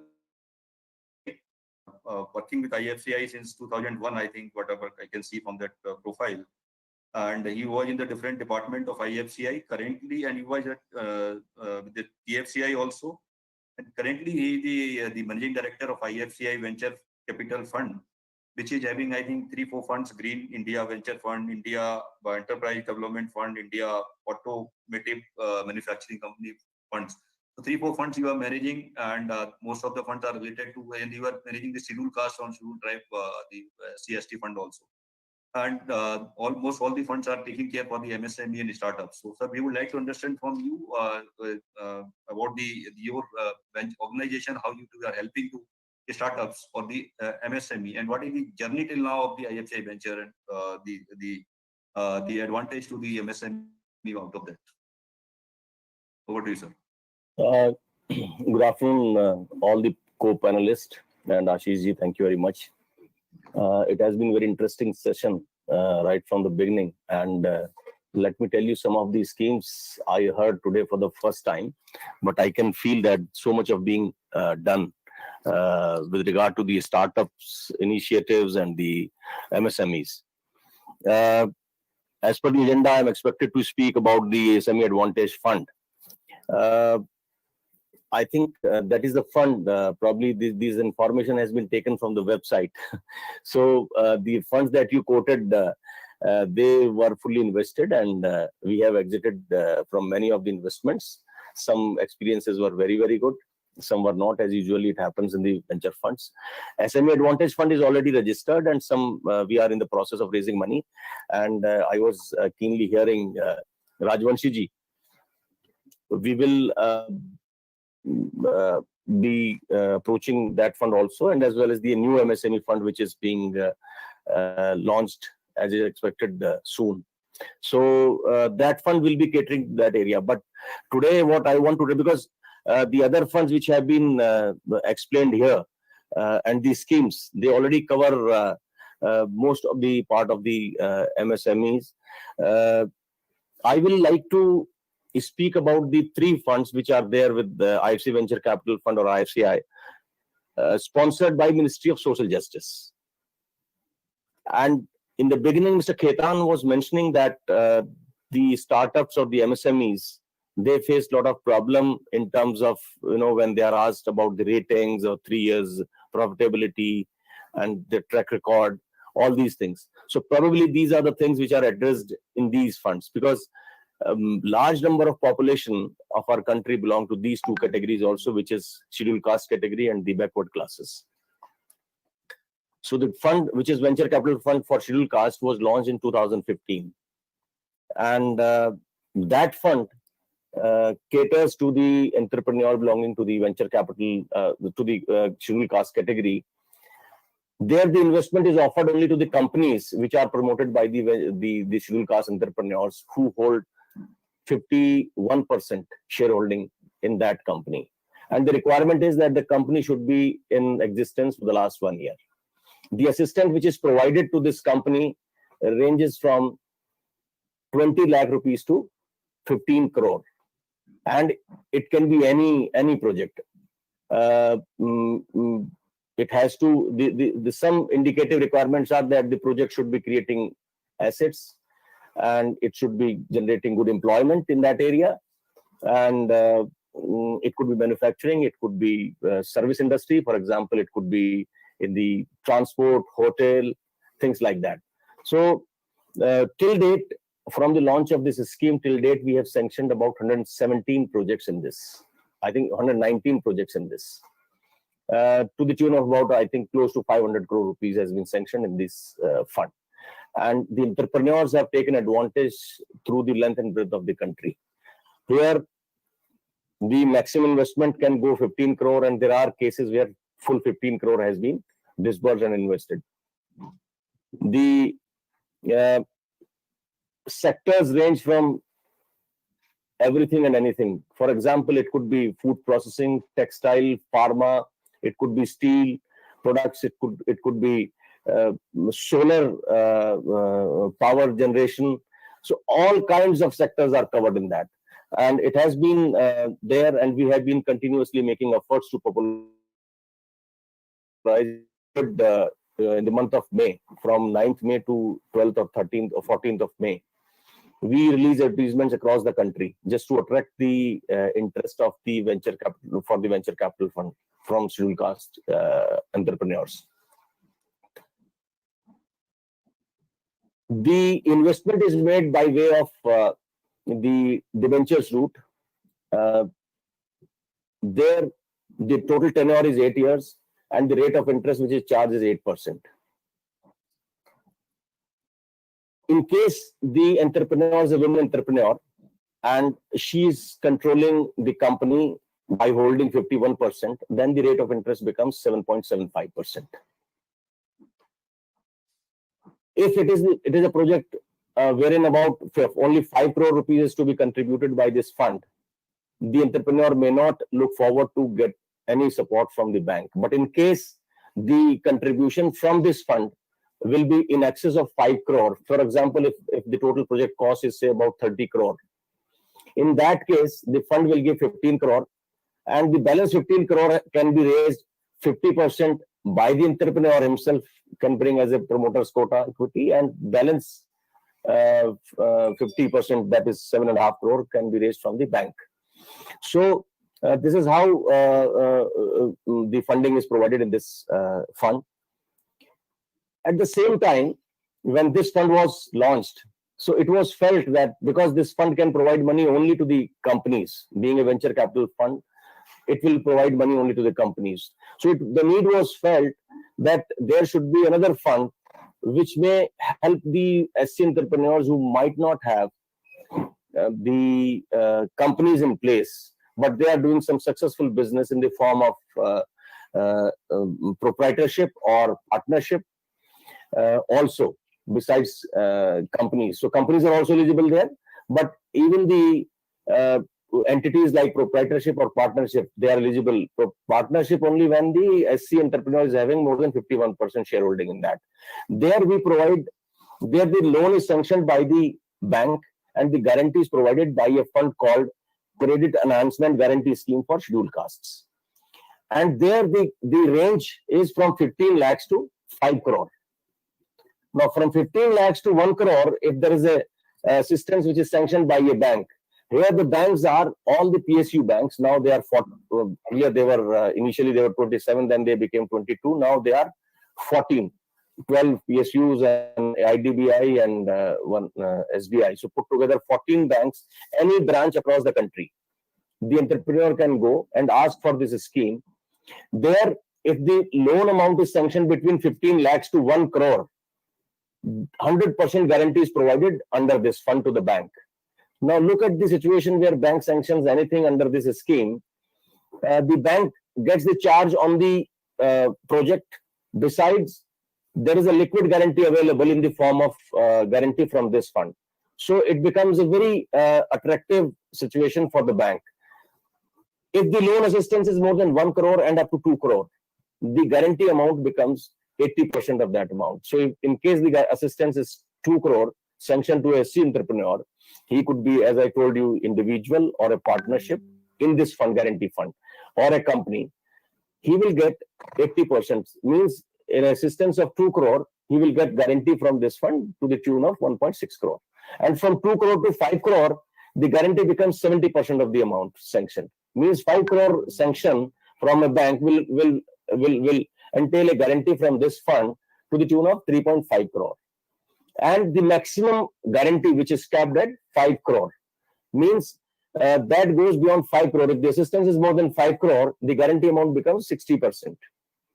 It is like this, the logic is, because whatever money is bank providing in the project, and the entrepreneur is also bringing some contribution from his side, could be 20% as per the bank's requirement, could be 25% or 30%.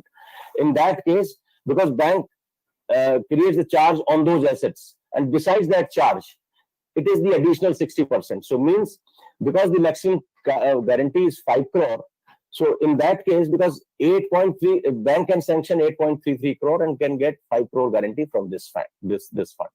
So this is like this here. When the application is made, application can be made on the portal itself. If they go to the portal, Credit Enhancement Guarantee Scheme for Scheduled Castes, CEGSSC, they will get to the application online form, and then they can submit their form to the branch. They can get in touch with us also. As Mr. Vinay had explained in the beginning, we also have arrangement with the MLIs. Now these 14 MLIs, and in case the branch manager or somebody says that we do not have much information about this scheme and all, so we immediately provide the copy of that MLI's MOU, our MOU with that MLI, and we also sort of get in touch with the branch manager or the other senior authorities in the bank, just to tell them that this is how this scheme is.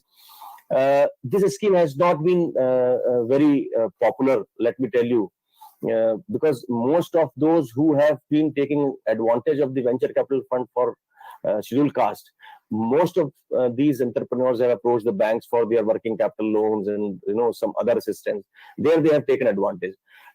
Generally, it is so through SHM's platform today. I would request Ashish ji and you have a dedicated startup council also. This information can be disseminated about this fund. This is a very good fund. There is another scheme which is venture capital fund for backward classes. This fund was announced in 2018. 2019 it got started. We have done about 13 or 15 cases in this recently, because this practically 2019, late October or November it started. So we have done about 20 cases here. Instead of that 15 crore, the maximum limit here is 5 crore. So from 20 lakhs to 5 crore. In backward classes fund, and other things are similar to the SC fund, because the 51% shareholding has to be in the company with the BC entrepreneur. If the entrepreneur is a woman, BC woman, then she will get the assistance at the rate of 7.75%. One modification had happened in the scheme in the venture capital fund for scheduled caste. When the scheme was launched, the requirement of having a company in place for the last 1 year was there. But it was felt that there are some good such entrepreneurs who have been carrying on with their business for a long time in a setup like it could be a proprietorship or a partnership, and they were doing very well. But since they did not have company and they wanted to scale up their operations, so they said, sir, agar hum kaise kare? Hamare paas to company nahi hai. In that case, the modifications was brought in, and as per the modification, if these entrepreneurs have the proofs of their business, it could be a very small business and they want to scale up. So, and it might not have a very bright performance, very attractive performance in the past. But if they produce evidences like they had an enterprise, they had a bank account, and then they also had a tax number. So all this, if they produce, then they can convert that entity into a company now. And that experience of theirs will be included in that company's formation. And it will be treated as an entrepreneur or an entity which has been in the business for the last 1 year or more. So that modification was brought in just to facilitate these entrepreneurs, because, many times these guidelines become restrictive, as Mr. Ketan was mentioning in the beginning. So this is how these funds are doing. So put together these two funds till date and the guarantee fund. So we have done about 150 sanctions, more than 150 sanctions. What I wanted to inform that the advantage of these funds has been, because we have been going, from place to place, holding small conferences, sometimes larger conferences, bigger conferences. What happens that we sort of get into contact with a lot of local business people who belong to these two categories, and as and when we read some advertisements or participate in some such platforms as ASSOCHAM has provided opportunity today, the information gets disseminated and people come to people get aware of it. The advantage is that people get in touch with us and they say, sir, हमारे पास company नहीं है और हमने कोई business भी नहीं किया, लेकिन हम करना चाहते हैं. Tomar Saab, I am sorry to interrupt you. I think we can take the details in the complete detail and we can send to the startups who are looking for this special Absolutely. fund. Absolutely. Yeah, so that will be, because of time constraint, I am just interrupting. Perfect. Okay. Yeah, we are running out of time. The Yes. way you have narrated the entire scheme for the SC, ST and the backward classes, many people, many of our founders are not aware. They might be falling in that category, but they have never thought of that this kind of fund is also available for them from the government. So it will be definitely be for their benefit, and they will approach you. I will request to all the startup founders or all the people who are falling from that category, they can directly approach to Tomar Saab, or they can approach to IFCA Venture, their website, their portal, and they will definitely help you. But one thing which I would like to know, you are giving debt, not equity, but we can understand from this discussion. We at the cost of just your interest, I can tell you that yes, there is some modification in the process, and soon the component of equity will be there. Some component. So now the focus is more on the debt, but because the requirement of 51% stops. So we can go up to 49% holding there in those companies. That is what we are trying. Maybe that this news may come soon. Yeah, that's it. Thank you, sir. Thank you very much. Thank you. So Thank you. now we have Dr. KK Agrawal ji, KK Goyal ji, who is the Assistant Director in MSME Development Institute, New Delhi, and it falls under the Ministry of Micro, Small and Medium Enterprises, Government of India. Agrawal Saab, Goyal Saab is having very good academic qualification. He is MTech from IIT Kharagpur, PhD from Banasthali, and many other academic qualifications. He has done 400 training programs for the various subjects. He authored the book also on the entrepreneurship. So he's the person who is living with the entrepreneurship day in, day out. So Dr. K.K. Goyalji, we would like to invite you for your deliberation. We'd like to understand from you how this MSME Development Institute is helping the startups and the MSME founders. So over to you, sir. Goyal sir. I think he's offline, I think. So let us wait for, I think, for 1 minute. So from SHM Secretariat, anybody is having any clue that Goyal sir is joining, or?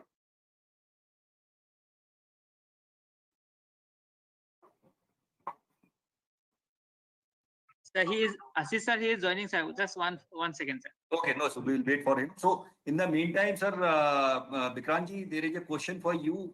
The startups are asking that in the COVID, after this COVID or the COVID period, which are the sectors which are in more focus from the venture funds point of view, or which will be the sector which will be funded by the funds? So can you give some kind of idea, because you are dealing with not many funds who are funding to startups? Sir, very good question, sir. Right now, the sectors which are in focus by the AIFs are basically those which are providing online services. So education has majorly moved from brick and mortar to online right now. So all the startups which were in the online education space, they are now scaling up. And if somebody actually wants to set up a startup right now, so education would be one suggestion. Other is healthcare. Healthcare again has moved online. So all the physicians, doctors, they are providing consultancy online. The pharmacies were already there, and now they are also moving online. So that again is one sector which has picked up. So basically, music, surprisingly, music classes have moved online. There were some startups, but these startups are now witnessing very high demand. So people are at home, kids are at home, they have spare time, so they cannot go out. So now they are investing their time in activities which were maybe latent, and now they have enough time to explore that. So people, even adults, are now taking vocational activities online. So these are sectors which are actually picking up. Okay, great, sir. Thank you. Binay Kumar, there is a question for you from one of the participants. Goyal sir has joined. Goyal sir, welcome to you. We'll just invite you after this question. So, Binay Kumar, there is a question from one woman.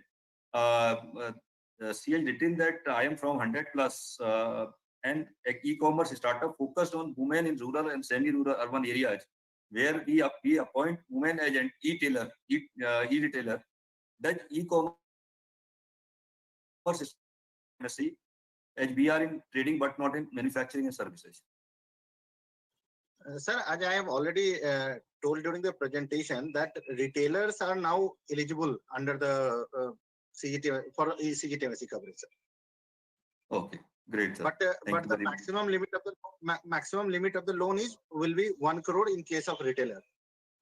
Okay, that's a good clarification. I think we were thinking that it will be 2 crore, but it is 1 crore for retailer. For retailer. Actually, retail activity has been added recently by CGTMSE. Earlier, it was not eligible under for CGTMSE coverage. There is another question for you, sir. This startup who have not in revenue phase and have but not taking GST also because there is no revenue and no transaction currently. They are currently developing this solution. How they can apply for CGTMSE? Sir, actually, for CGTMSE coverage, we are issuing guarantee for greenfield projects also. If a promoter has nothing established 10 days back, are also eligible for CGTMSE coverage. If banks are comfortable with the viability of the project, then CGTMSE has no issue to issue the guarantee. Okay. In Udan portal also, there are two fields mainly. One is for greenfield project, one is for existing project. In existing project, you'll be required to provide GST returns, bank statement, ITRs. But for greenfield, these are not the requirement. As unit has not a startup, GST is not available. So for a greenfield project, all requirements are different. Thank you very much, sir. You have answered for everything. I think you have greenfield, you have retainer also. So nothing is left actually, because people were thinking that greenfield project cannot get funding from CGT MSC, but you have covered it. Sir, actually, sir, some few additions recently happened with CGT MSC. Actually, all of you know PM Swanidhi. It is also covered under CGT MSC. So there are so many products in CGT MSC. Okay. So please convey my compliment to Sandeep Parmaji that he is doing wonderful job. I think. Thank you very much. So now we have Dr. KK Goyalji. So Goyalji, over to you. Please give your deliberation. Goyal Sahab.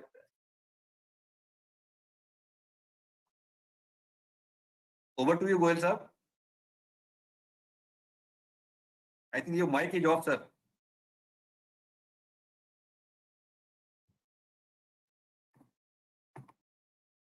Yeah, organizer, please, I think unmute his mic. Yeah, Goyal Sahab is there. Yes.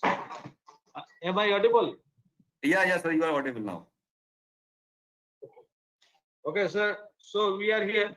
We both, actually, my director, Mr. Ashish Sharma, he is also here, and myself, Dr. KK Goyal. Okay. Yes, sir, please. So it is really a technical pitch here this side. So but anyway, welcome you, sir. Welcome you, Goyal Sahab, and welcome you, Sharmaji. So we had a discussion on these various startup schemes and the initiatives and all. We would like to understand from you how this entrepreneurship development institute is helping the startups and the MSME. So if you can cover it, both of you, that would be great, sir.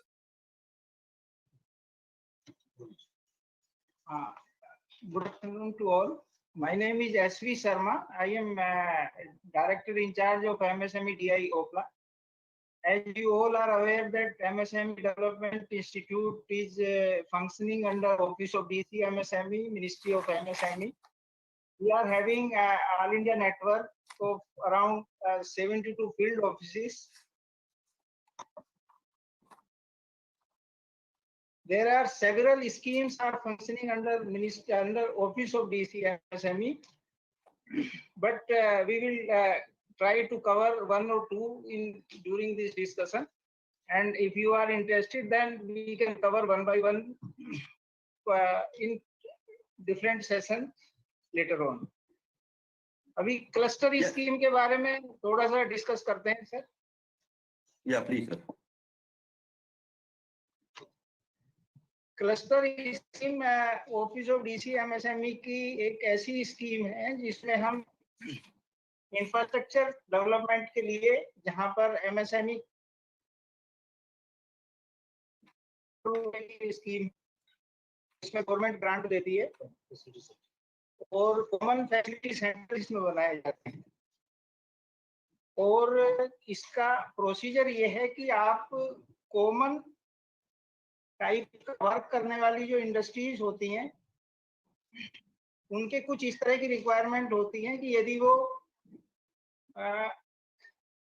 उस तरह की testing facilities, testing की कोई machine खरीदते हैं तो उसकी individual costing हो जाती है. इसका मैं एक उदाहरण देना चाहूंगा कि जैसे मान लो कोई ऐसी फर्म्स हैं जो ल्यूमिनरीज या एलईडीज बना रही हैं और उन्हें फोटोगोनियोमीटर की जरूरत है. तो फोटोगोनियोमीटर इंडिविजुअली 2 करोड़ रुपए का आता है. तो गवर्नमेंट एसपीबी के माध्यम से 2 करोड़ रुपए का एक गोनियोमीटर खरीद के एक कॉमन जगह पर लगा देगी और उसे सभी इंडस्ट्रीज कॉमनली यूज करें. इसी तरह से मान लो कोई ऐसा क्लस्टर, ऐसी इंडस्ट्रीज हैं जैसे मान लो प्लास्टिक इंडस्ट्रीज हैं तो उन्हें मोल्ड्स खरीदने पड़ते हैं, मान लो चाइना से या जापान से या किसी और कंट्रीज से. तो मोल्ड बनाने की इंडस्ट्रीज के लिए जो मोल्ड की जो मशीनें हैं वो खरीद करके गवर्नमेंट एक पर्टिकुलर जगह पे लगा के इंस्टॉल कर देती है और वो इंडस्ट्री को हैंड ओवर कर देते हैं. तो जिन भी कंपनीज को मोल्ड्स की जरूरत है वो वहां बनाए और उन्हें बना करके अपनी इंडस्ट्री में यूज करें। इसमें टोटल ग्रांट का टोटल खर्चे का लगभग 90% गवर्नमेंट ऑफ इंडिया का ग्रांट होता है और 10% जो है एसपीवी मेंबर्स या स्टेट गवर्नमेंट कंट्रीब्यूट करती है। और दिल्ली में स्पेसिफिकली मैं ये सभी एसोसिएशंस के मेंबर्स से चाहूंगा कि आप इस स्कीम का बेनिफिट उठाएं। अभी हम पहला क्लस्टर का प्रपोजल एक अगले कुछ दिनों में अपने हेडक्वार्टर में जमा करने वाले हैं।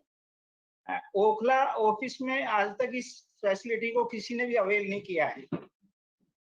पिछले 2-3 महीने की मेरी एक्सरसाइज है, जब से मैंने ज्वाइन किया तो एक क्लस्टर हम बनाने में कामयाब हुए एसपीवी का, और उसकी फर्स्ट मीटिंग हम स्टेट गवर्नमेंट सेक्रेटरी इंडस्ट्री से कराने में कामयाब हो गए और उसका एक प्रपोजल हम कुछ दिनों में हेडक्वार्टर जमा कर रहे हैं। ये क्लस्टर की जो स्कीम है इसके 5 कंपोनेंट हैं। One of them is common facility centre. अगर इससे रिलेटेड किसी भी एंटरप्रेन्योर का या किसी भी एसोसिएट का कोई क्वेश्चन हो तो you are free to ask at this time. Okay. So we invite Related to all the participants. Yes, sir. We invite all the participants. If you have any questions regarding this cluster scheme, you are invited to ask the question. And sir, ये जो आपका Ashish ji, I can ask a question related to this cluster scheme from yeah, please. So I just wanted to clarify, under this cluster scheme, if somebody is making and also training, will that also qualify for under your cluster scheme? Will that be a consolidated project which will be funded, where the training of those cluster, where how to make those molds, for example, the example was given. Tripti, your voice is breaking. Your voice is breaking. Can you please come closer to your mic? Yeah, I'm saying that is it the training aspect is also covered in the cluster scheme? Yes. Training or trading? Training aspect Training. is also Yes. Training is also a part of cluster development scheme. You see, it is very simple. Tripti ji, you are very well aware of all these things, and these things are available on the site also. Okay. Right. Anything which can be commonly beneficial to the members of the clusters, any particular cluster, that activity is welcome. We have an illustrative list. It is not an exhaustive list. Right? For the training, yes, you can have. For the design training, yes. For design centers, you can have. For testing facilities, you can have. For marketing display centers, yes, you can have that. For raw material buying, yes, you can have. So there can be anything which is going to be beneficial to the cluster members to improve their productivity, to improve their efficiency, to improve their competitiveness is considered for this place. Rather, this type of activities are encouraged. Thank you so much. Yeah, thank you, Tripti, for asking this question. The end of this program, we have already crossed the time limit. So we are sorry that one of our speaker could not join Shri R. Ramananji because of some other I think engagement. He would get some urgent assignment. So we convey our thanks to him for giving his consent to us. So friends, I would like to thank you to all of you for this participation, for your deliberation. We have Tripti Somani ji, she is the CEO of the KGS Advisor LLP. Tripti is well-known face in the women entrepreneur. She is the founder of the Women Author organization. She is engaged with many other platforms also with the this NISPAD and the other organization. She is helping the women to become entrepreneur in many ways, and she traveled across India and collecting the women to become the entrepreneur, to get the funding and to reach the next level. So I would like to request Tripti to give your concluding remarks and the vote of thanks. Thank you. Thank you so much, Ashish ji. I think as ASSOCHAM co-chair for Startup Council, I think this was a great initiative which ASSOCHAM has pulled together with Ministry of Electronics and Information Technology, Government of India, and IFCI's venture. I'm really thankful to all our panelists today and our chairman Anil Kitanji. He couldn't be there for the whole program, but I'm really thankful for him and Ashish ji for completely taking care of the complete panel and all the panelists who have explained very, very relevant scheme. I have not switched on my video because of network issues. So also I'm really thankful to Mr. Sharma and KK Goel sir for joining in and explaining cluster schemes, and Shivender sir for explaining the fund which is very, very relevant today from IFCI. And I'm really thankful to Vinay Kumarji and Vikrant ji from SIDBI for highlighting the relevance of the important schemes and the fund, which a lot of people have reached out to us from time to time. Equity fund from SIDBI, and it's thank you so much for clarifying again that the funds are actually being given to venture funds, and from venture funds they are dispersed. So this is a very common I think they are misguided that it's SIDBI giving the fund directly. So I think I'm really thankful for clarifying and giving the complete details of the schemes and the funds. And I'm also very thankful to SB Sarinji and our esteemed other panelists for joining. I think Mr. Garg is not here right now, but really thankful for all the complete support the ministry has been given. We are proud to been traveling to almost 16 cities and bringing together this masterclass on government initiative schemes for startup. I would not take more time, already extended a lot, and thank you once again for being patient and being with us, everyone. Thanks a lot on behalf of ASSOCHAM and its complete team. Thank you. Ashish. Thank you, Tripti. Thank you very much. So thank you all the panelists, thank you all the participants for making it interactive and for your time and support. Looking forward more deliberations from you. Thank you very much. Thanks. Thank you all. Namaste. Thank you. Namaste. Namaskar. Thank you.